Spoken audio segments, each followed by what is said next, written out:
It's like Groundhog Day here in the studio today. It's been a long time since we've heard from you, but your stories still give me goosebumps. So let's dive right in. Black numbers etched into flesh. Yeah, that's a terrifying idea. I woke up one morning and saw black numbers across my palm. They glowed faintly under the morning light coming through my window. At first, I thought it was a prank.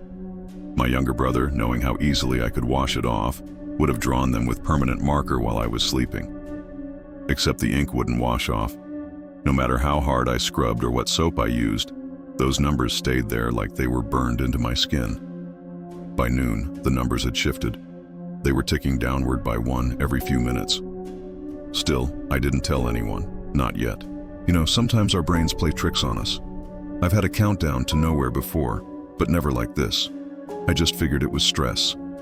The summer before my final exams, I convinced myself a countdown was seared into my leg, that I just hadn't noticed until it was too late. But this time was different. This time I felt it too. The numbers on my palm throbbed with every tick, resonating deep in my bones. And then I saw the same numbers on someone else's hand, the girl who lived 2 doors down. She was always outside playing with her dog. I'd often waved to her from my window. Her name was Sarah. She had shoulder-length brown hair and freckled arms that turned golden in the sun. Her face was pale and her eyes were wide like she'd seen a ghost. I stopped to talk to her, but she just pointed at my hand and mouthed, "What?" I didn't respond. I just stared at the numbers. We were both down to 3 days. At first I thought it was happening to everyone, but I'd missed seeing the numbers on their hands. Now that I knew what to look for, I began finding them everywhere. Mr. Williams, the old man who delivered our newspaper every morning, he had them too. The cashier at the grocery store, the couple walking their dog, even the anchorman on the evening news during a live interview. I remember thinking, how did I miss that? It was like the world was having some sort of mass breakout, except instead of measles or chickenpox, it was a countdown to death. The numbers kept ticking. 1 minute they'd be there, clear as day, and the next they'd vanish without a trace. Sometimes they'd appear on my arm instead of my hand. Or I'd wake up in the middle of the night and find them scrunched onto my fingers like a ring. I don't know why, but that's the worst place to get them.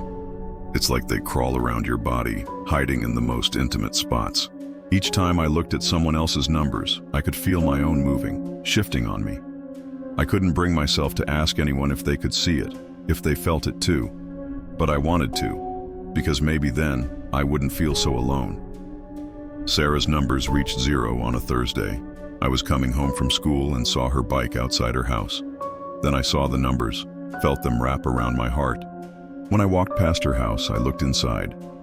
She was sitting on the stairs in the backyard, legs dangling over the edge. She looked like she was waiting for something. I stopped to call out to her, but she didn't hear me, or maybe she didn't want to. When I reached out to touch her, she stepped forward. I braced for impact, but she just kept going. She vanished mid-step on the sidewalk. There was no scream, no trace, just gone. Her parents came out of the house, eyes red-eyed and frantic. They asked if I'd seen anything, but all I could do was point at the numbers, the ones still on my palm. I don't remember what I said after that. I think I just went numb. 2 weeks later, the numbers on my hands ran out too. I found them in the bathroom, staring back at me from the mirror. They glowed faintly, almost like fireflies trapped in my skin. The last digit vanished. I blinked, and they were gone. Do you know what happened to me? I'm still here, aren't I?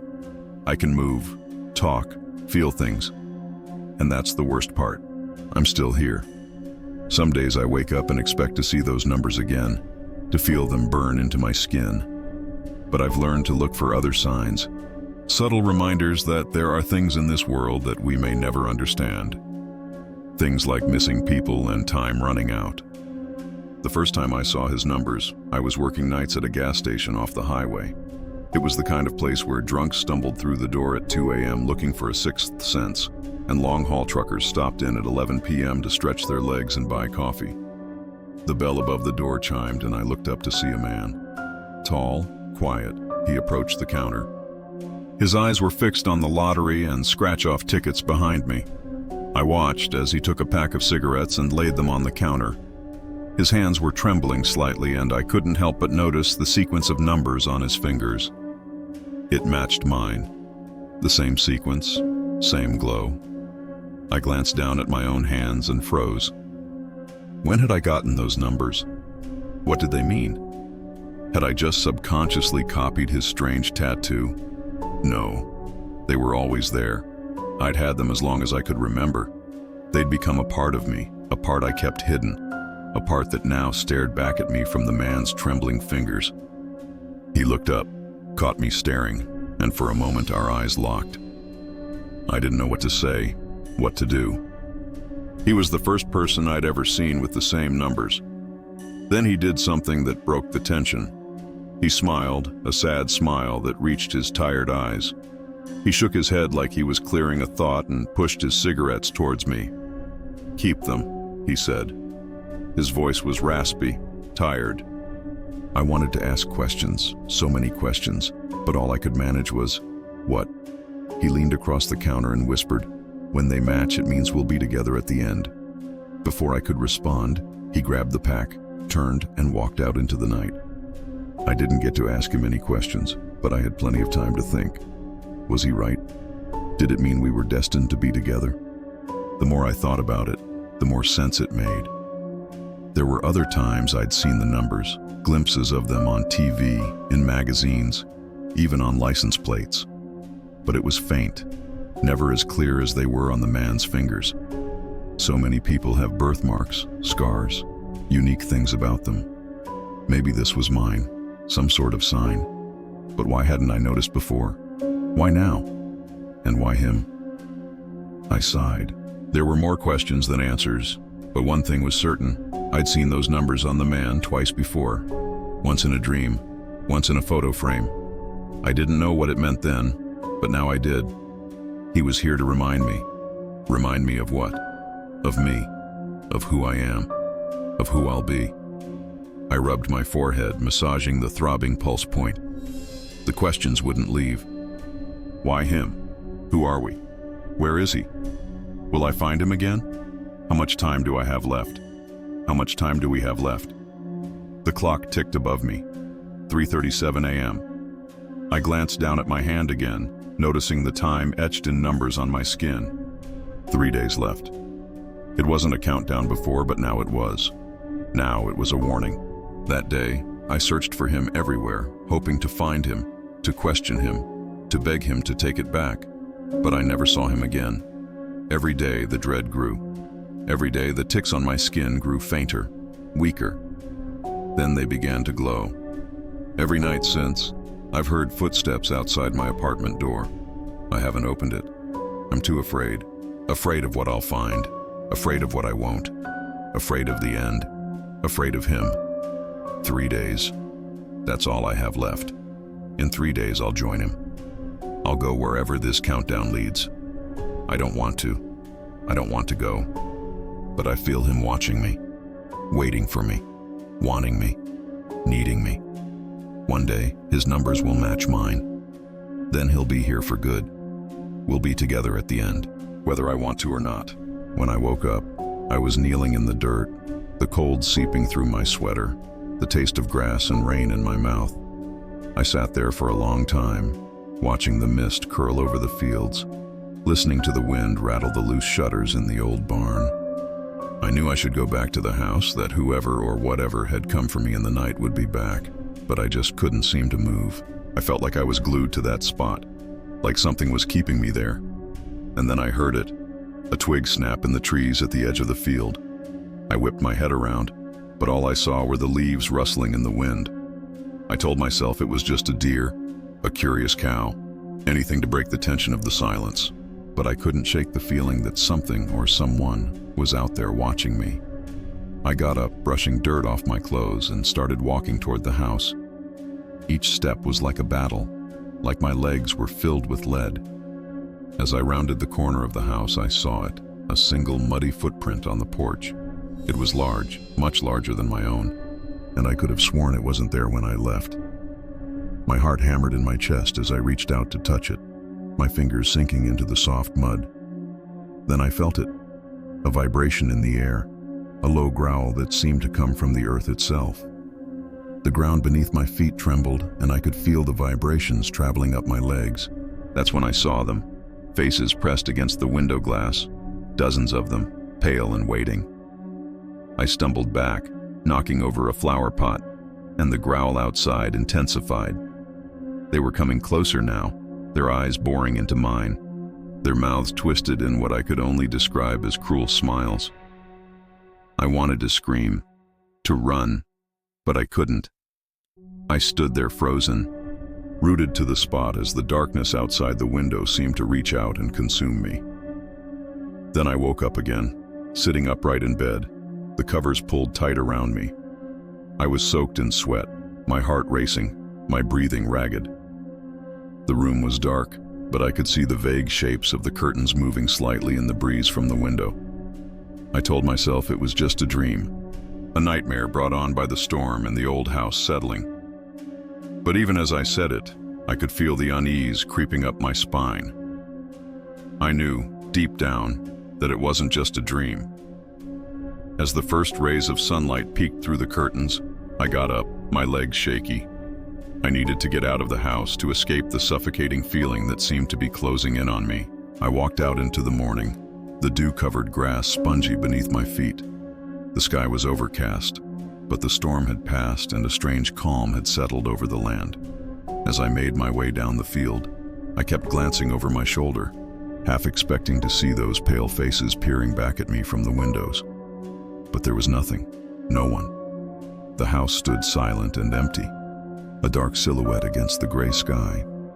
I continued on, needing to put as much distance between myself and that house as possible. I didn't stop walking until I reached the edge of the property, the boundary line marked by a weathered wooden fence. As I stood there catching my breath, I turned for one last look at the house, and that's when I saw it, the single muddy footprint on the porch. It was darker now, more pronounced, as if whoever or whatever had been there in the night had come back to claim it. A chill went down my spine, and I knew I had to get away from here, from this place that seemed to be holding on to me, desperate to keep me from leaving.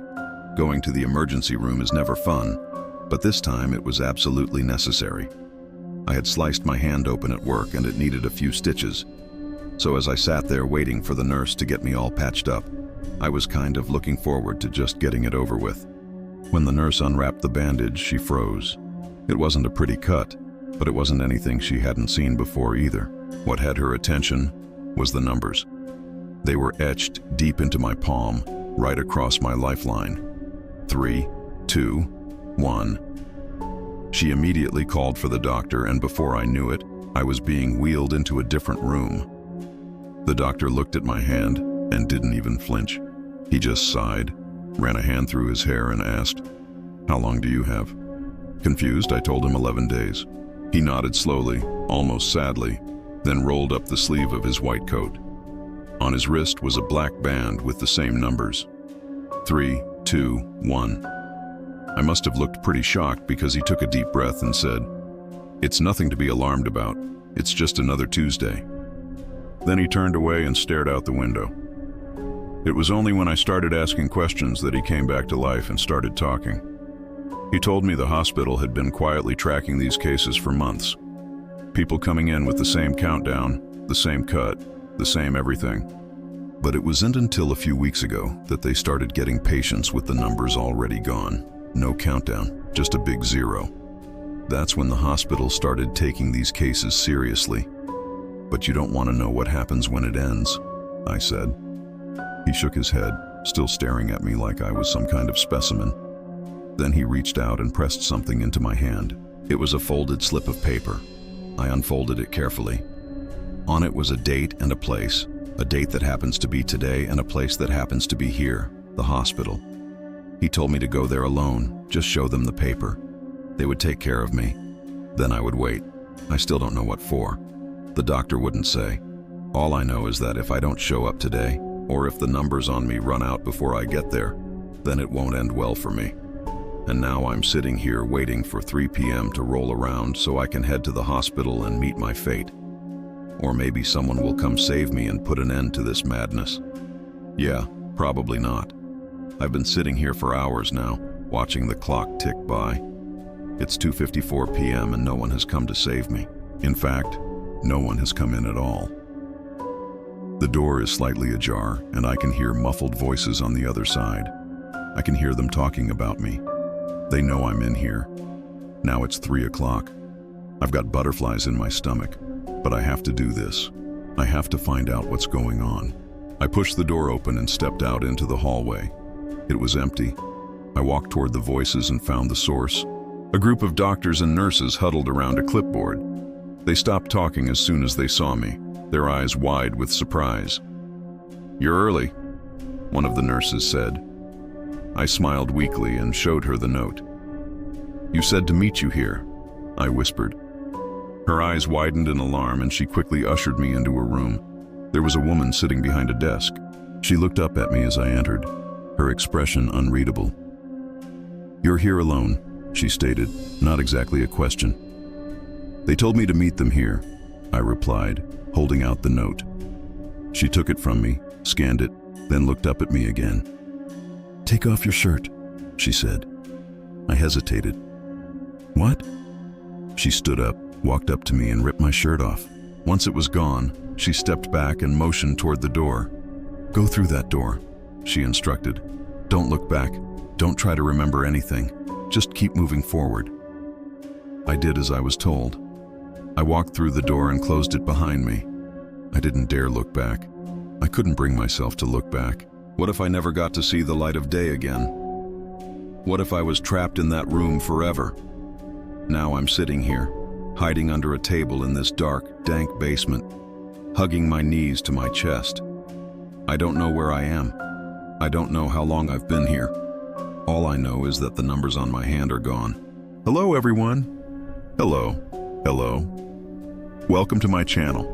This is my story. I had a dream, more like a vision of my own funeral. I saw the church. I knew it was the church.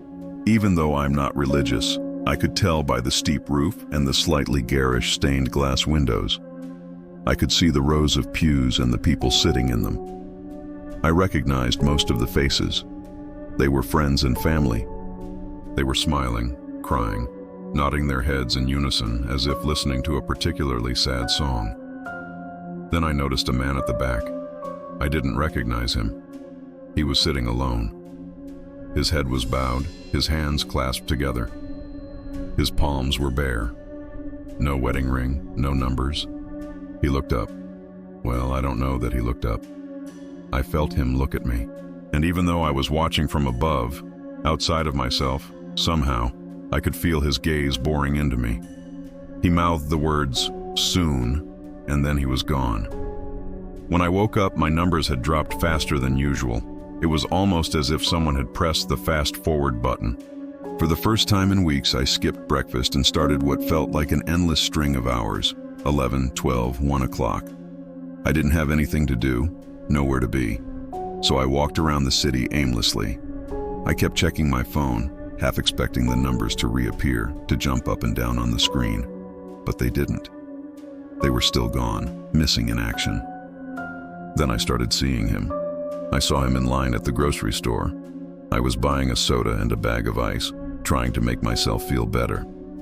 The cold seeping through the thin plastic bag was the only sensation that could come close to mimicking how I felt inside. When I turned around, I saw him again. He was standing at the edge of the parking lot watching me. I stared back, trying to figure out if he was alone or if he was with someone. There was no one else. There had never been anyone else.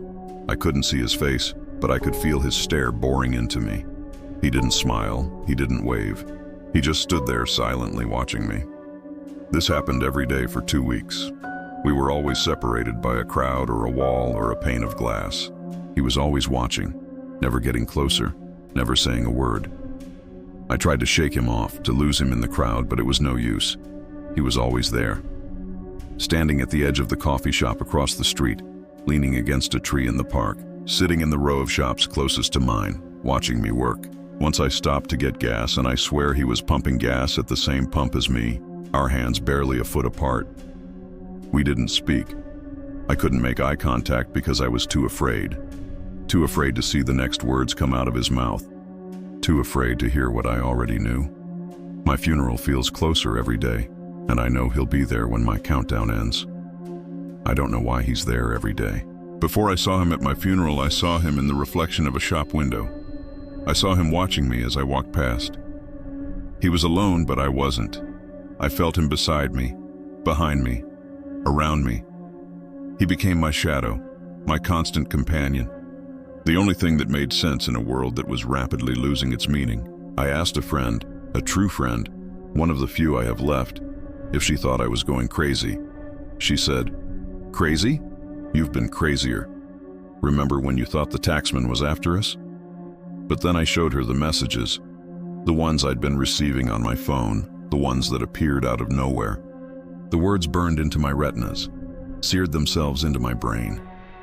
Soon. That's all it said. Soon. Sometimes I think he's the one waiting to take me where the numbers lead. Sometimes I think he's the one who decides if it ever stops. Sometimes I wish I could stop.